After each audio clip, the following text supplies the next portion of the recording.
Coach Corey Wayne, and this is my video coaching newsletter. And the topic of today's newsletter is going to be personal responsibility and accountability. At the end of the day, the buck stops with you when it comes to success, achieving the things you want in life, and creating the life and lifestyle that you've always dreamed of.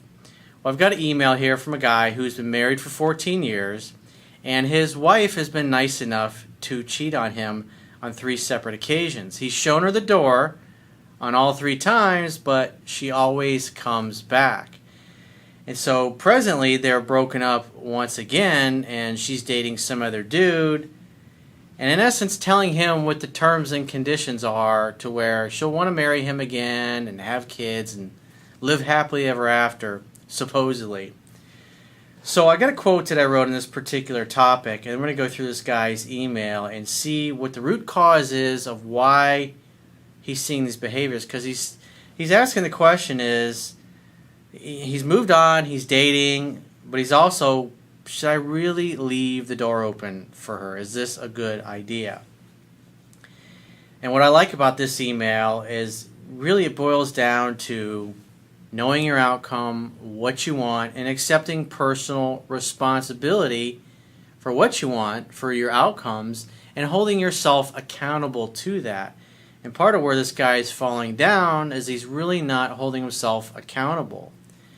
And so when you think about it, when you look at the divorce rate, which is 60%, a little more than 60% at this point, what you're seeing is way too many people are choosing to get married that really should just be breaking up or going their separate ways. And because because you see it all the time, you see it in the movies, you see it in TV, even people that you know. When are you going to get married? When are you going to live happily ever after? Everybody's trying to live happily ever after with that one perfect person. But statistically, that is just not realistic for the overwhelming majority of people to be with one person their entire lives, especially with life expectancy growing to what it is and all these new scientific advancements that are coming online in the next few years where you literally have the potential, people that are born today literally live hundreds of years. So you think about that and the ramifications of that when historically, really just until a few hundred years ago, the average life expectancy was 30, 35. If you live to be that age, I mean, that was pretty old. Hopefully you get married when you're a teenager, you start having kids, and hopefully by the time you pass away, your kids are adults and you can see them starting families of their own. Well, today, when you consider that the average life expectancy of most countries is, depending on where you're at, 70s to mid-80s type of range, and then you look at all these new scientific advancements, it's like, what are you going to do with your life? What are you going to do when you can be healthy, you can be youthful and vibrant? You can literally live in many different countries throughout your life and have many different types of career experiences or business experiences and really get to see the world.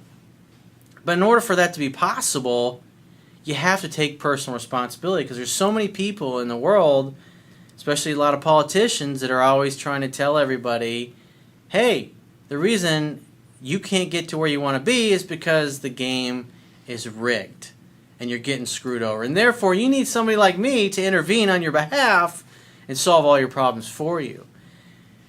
Now, it'd be nice if somebody would take care of all of our problems and deliver everything that we want to us with very little to no effort at all, but that is just not how it works. When you study successful people and you become successful yourself, it's a lot of hard work, it's a lot of determination, and it usually takes many decades to become really great in many areas of your life where you can arrive to a place in your life where you really feel like all those things you dreamed about when you were younger, now you're getting to manifest those things and live those circumstances. But the average person, it's like unless they achieve the success they want in a matter of days, weeks, or maybe months at the most, they're looking for the easy way out. They're looking for the quick fix.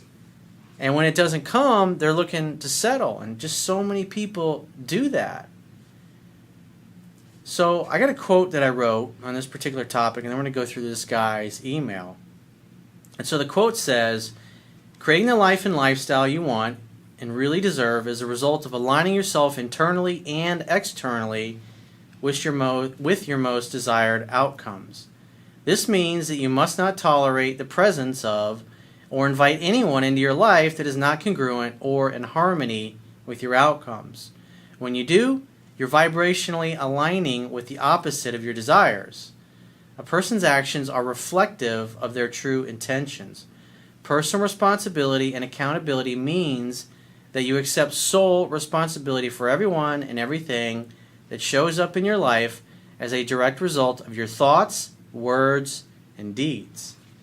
When you refuse to blame others or things that are out of your control for your life circumstances, only then will you be able to take total control of and shape your destiny effectively.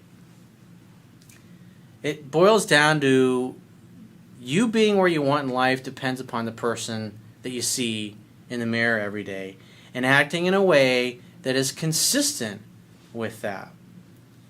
So when I was going through the email, I was working up a quote for this particular video.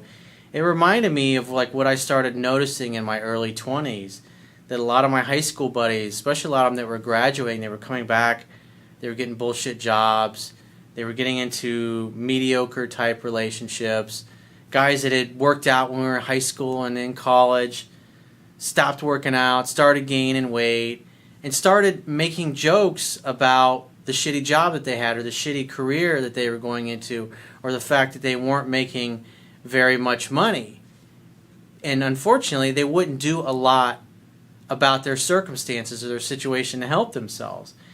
And for me, when I was striving to achieve the things that I wanted, I mean, if you think about it, say you want to become a successful entrepreneur and you're trying to build a business, you're trying to build a successful career, but yet you're surrounded by people who either aren't entrepreneurs and growing businesses of their own or aren't really pursuing a career that you're passionate about or they're passionate about. It's like a boat anchor. They're going to hold you back because their model of the world, their worldview, is consistent with how they act. And people, in order to feel good about their own choices, try to get everybody around them to conform to that worldview. And if you're striving for something more, and you got people that are stuck in place and making excuses for themselves, they're not the most effective people to have in your inner circle to help you get to where you want to be. And I started noticing that as I became more successful, I met other people who were also successful. And I started spending more time with those kinds of people and less time for the people that were constantly making excuses for why their life was not moving in a direction that was really appealing to them. And I just realized that, because when I got into self-help, really started studying it in earnest, I was a teenager. And you study these things for a few years and you start to see results, and it's like you don't want to go back to the way it is. And you especially start to see in society how most people settle. It's like everything in their life is vanilla, if you will. I love the flavor of vanilla, but when everything's the same and it's just average, it's like eating the same meal every single day. Just imagine, pick one meal, and that's the only meal that you're going to eat for the rest of your life for every single meal that you eat. After a while, that's going to get pretty boring, pretty bland, and not very compelling. So with that in mind, let's go through his email and see where he's going wrong. He says, "Hey Corey, thank you, Coach, for your great work. I'm on my 4th time reading the book, and I must say I'm still confused with my long-term relationship. If I start doing more feminine things, cleaning, laundry, cooking, vacuuming, etc., does that diminish her attraction level?" Well, quite frankly, I like doing laundry. When I was growing up, my parents had a coin laundry business where they did wash, dry, fold, drop-off. And when I was in middle school and the first couple of years of high school, every Saturday and all summer long, I'd be working with my parents, washing people's clothes, doing towels from hotels, doing sheets from hotels because they had some of the bigger commercial accounts. And so I developed a habit of being good at washing clothes. And it's like when I think about it, it's like all the women that I've had relationships with through my life, it's one of the things that I've pretty much always done is laundry. Sometimes I enjoy cooking. Sometimes I enjoy vacuuming. I like having a clean place. It's something that's important to me. So there's nothing wrong with that. But what can be difficult is if you're like a neat freak and you like things really clean and you're dating somebody who's sloppy.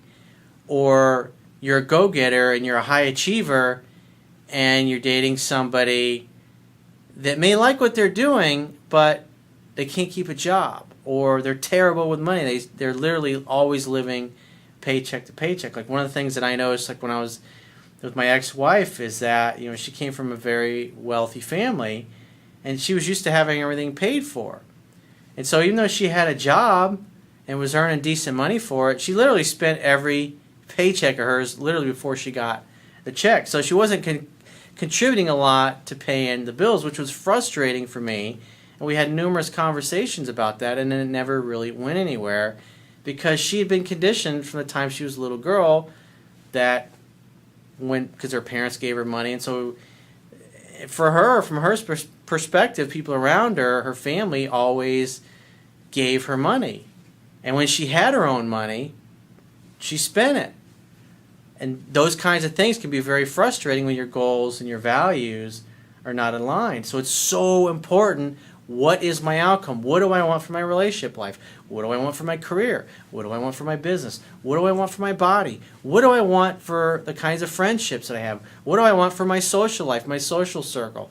Who are the kinds of people that I want to be hanging out with? What kinds of things do I want to be achieving? Because when you focus on your outcomes and you know your goals, you know your values, you know your principles, what's most important to you, then you have a baseline that you can match. It's like if you look at any large company, they have a vision and a mission statement for the company, and they have a set of core values and goals that all the really great companies, the employees know what those are. And you have to have that same kind of understanding of yourself and what you want. Otherwise, you're just kind of taking whatever shows up and going along with things. So he said, so back to what he was talking about, because he thinks laundry, cooking, vacuuming diminishes her attraction level. Well, you're not, when you're doing those things to please her or because you think she's going to like that, that's the wrong reason to do it. But if you do it like I do those kinds of things, because I enjoy cooking from time to time, I enjoy grilling out, I enjoy vacuuming. Even though I have a housekeeper, I sometimes might vacuum if the house gets dirty or whatever in between cleanings. I enjoy doing laundry. I like having clean stuff. I like having clean towels. I personally enjoy doing those kinds of things. And I do it for me. I do it because I enjoy it. Not because I'm trying to get something from that. Remember, relationships, you go there to give. He says, I tend to do that with all my exes. I married a bipolar woman and was with her for 14 years. She cheated at least 3 times that I know of. Well, like Gerald Celente of the Trends Research Institute says, current events form future trends. If she's cheated in the past, if she continues to cheat, there's a pretty good chance she's always going to be that way. Now, why is that? Because loyalty doesn't mean anything. A commitment doesn't mean anything to her. If she's not happy, it doesn't matter. She's going to go out and cheat and do her own thing. And a lot of people make the mistake of thinking that either A, they can change that person, or B, that things will just get better with time. It's like when my mother became mentally ill, when she had a nervous breakdown, and she flipped out, she was a psychotic schizophrenic. It's like my dad just ignored it. Like it wasn't happening. When she took herself off her medication, it's like he just sat there drinking his beer and watching TV like it wasn't happening. And yet she's getting more and more loopy and talking about things that are more and more crazy until eventually, he's getting the police to come, show up, handcuff her, hog tie her because she's kicking and screaming, and put her in the back of a squad car, and everybody in the neighborhood's watching this. Take her to a mental institution. She gets Baker Acted, gets put on medication, comes back to reality, but then there's no follow-up. There's no kind of therapy. It's like the doctor's like, hey, here's some pills, now get the fuck out of my office. And because my dad wasn't involved, it's like he just wanted to check out and act like it wasn't happening. Nothing really got better. He didn't do anything to make things happen. And when you're a kid and you're watching, it's like, what do you know? Dad's supposed to be the leader of the household. He's supposed to take care of those things. But if he's checking out and not doing anything with it, nothing gets better. again, human beings tend to want to be able to not take responsibility, because often when you take responsibility for things, it admits that your mistakes. You have to admit that where you're fucking up. If something is unpleasant in your life that doesn't feel good, or that you don't know how to deal with, a lot of people tend to check out through watching TV, or doing drugs, or drinking, or eating excessively, or exercising excessively, or getting addicted to sex, whatever it happens to be. Because what you resist will persist. And at the end of the day, my dad ignored reality about what was going on with my mother and her illness, but he couldn't ignore the consequences of ignoring reality, because eventually, when she went off her medication, she flipped out. She went crazy. And then it was expensive to put her in a mental hospital, and because the follow-up care was expensive, they never wanted to do it. And with psychotic schizophrenics, which is different than people who are depressed. People who are depressed are like, hey, I'm depressed, give me the pill, I realize I need help. But psychotic schizophrenics, they think there's nothing wrong with them. They think everybody else is the crazy one. So they spit their pills out and they do crazy, things like that. And it's just a vicious cycle. And the laws have since changed since that time. You can't just pick up the phone and call and say, hey, my spouse or my son or my daughter or my grandfather or my uncle or my grandmother or my mother is flipped out. They come and say, wow, this person's crazy. But unless they're a danger to themselves or anybody else in a 48-hour period, there's nothing they could do. They could sit in white feces all over the walls, and it's like, hey, yeah, they're crazy, but they're not a danger to anybody else. Yeah, it's unsanitary, but hey, it's just the way, unfortunately, it's the way things are. And you look at like a lot of these mass shootings and stuff like that, and you get people that are tremendously mentally ill, and the families are crying out, and there's just nothing there. There's no safety net. There's no resources to help these people. And then when something happens, you get idiots that have an agenda.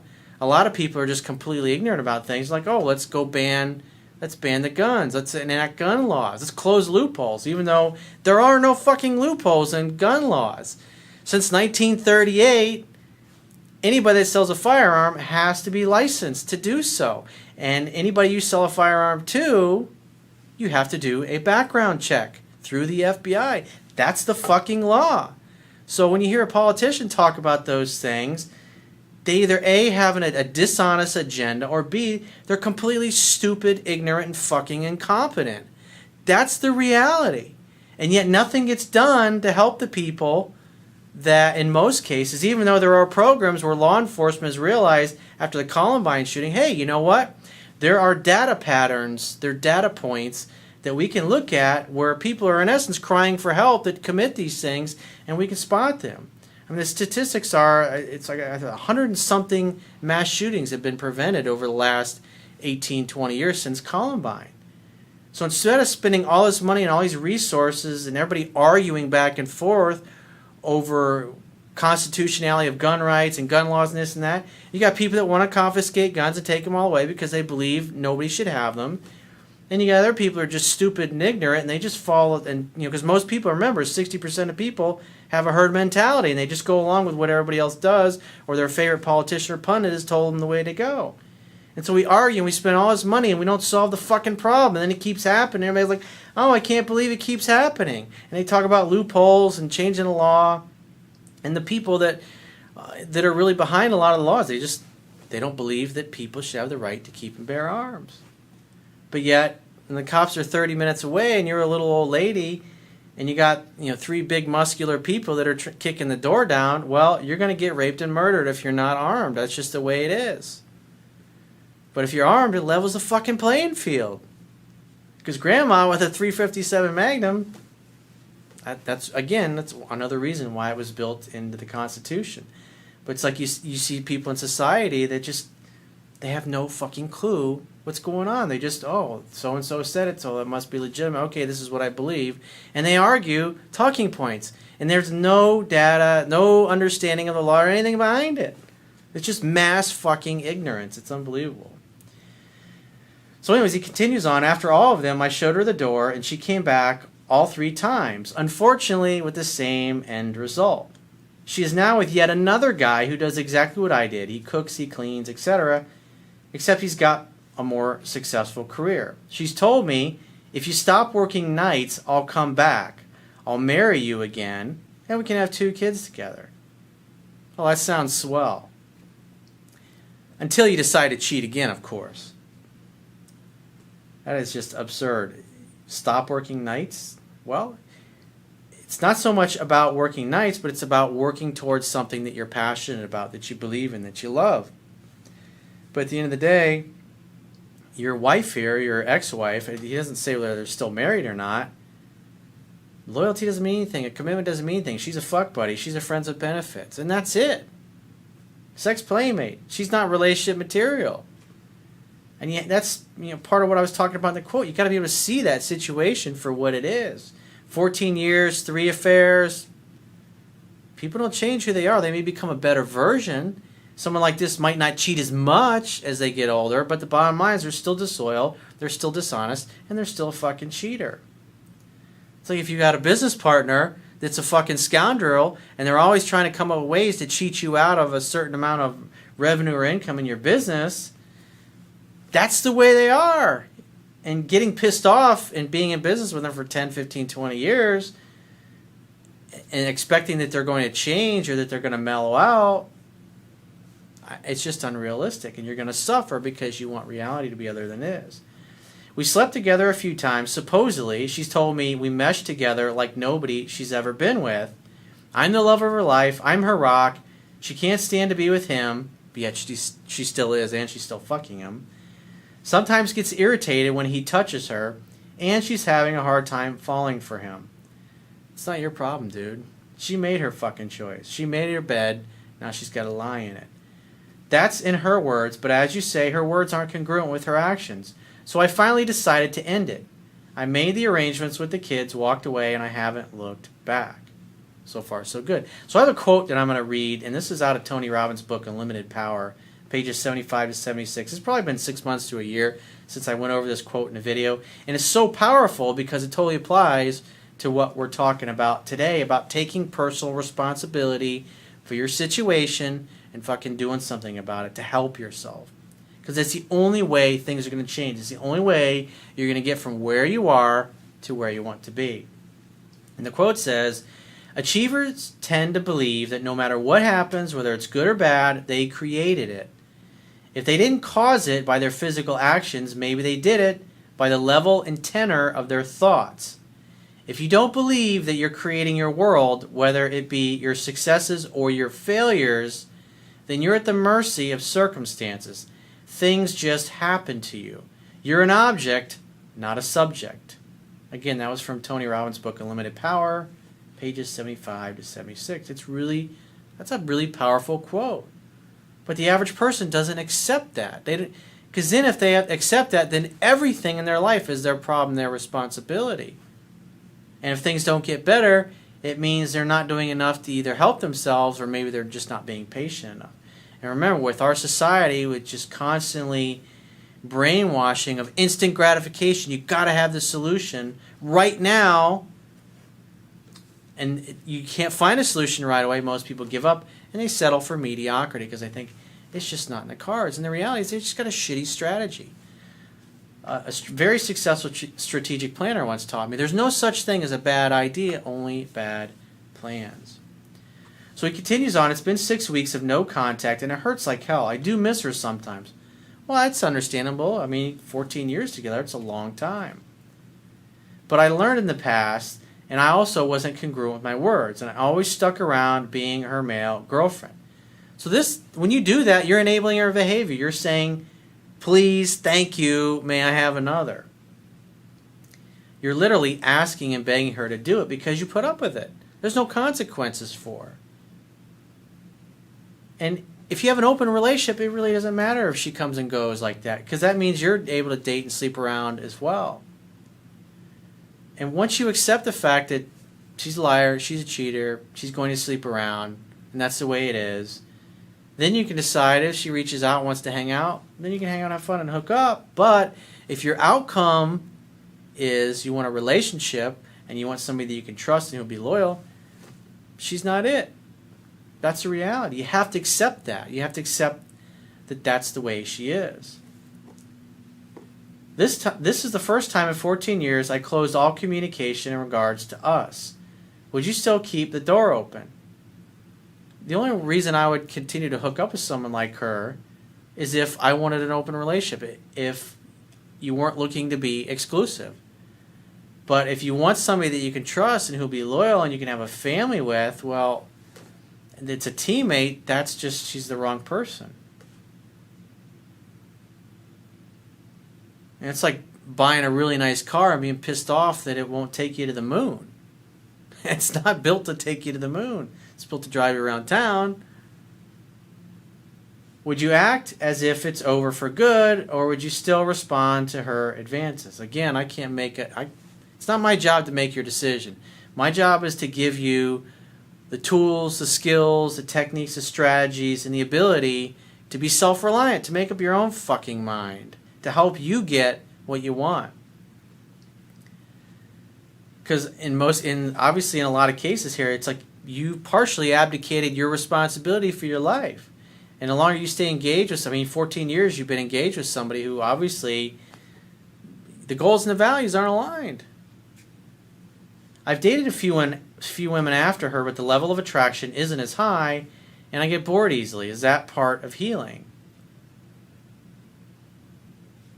Well, I mean, absolutely. But the reality is, really amazing women that knock your socks off, they don't come along every day. There's beautiful women everywhere.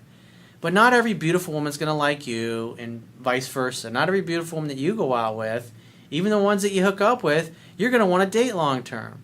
Some of you might be chewing your arm off after a week or a couple of dates. It happens. Again, the idea is to know what you want and to be patient. Most people are completely impatient when things don't happen right away. And so they just give up and they figure, well, I guess this is as good as it's going to get. Oh, we're just staying in it for the kids. That's the kind of shit they tell themselves.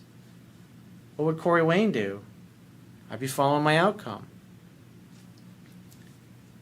It's about living in the present moment. It's like right now. It's almost 2:30 in the morning, and I'm sitting here doing a video. Why? Just because it's how I live my life. But before I was doing that, I took a nice long hot shower for about 20 minutes, just enjoying it, closing my eyes and enjoying the heat from the water rolling over my body.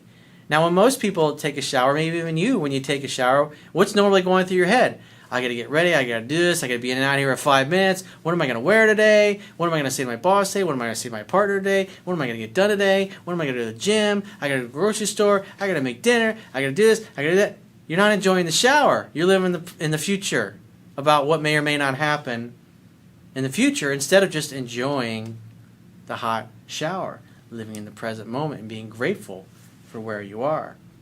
I hope my experience can help others that might be in a relationship with a person with mental disabilities. Thank you, Cora. I know I've still got 11 more times of reading your book, but one step at a time.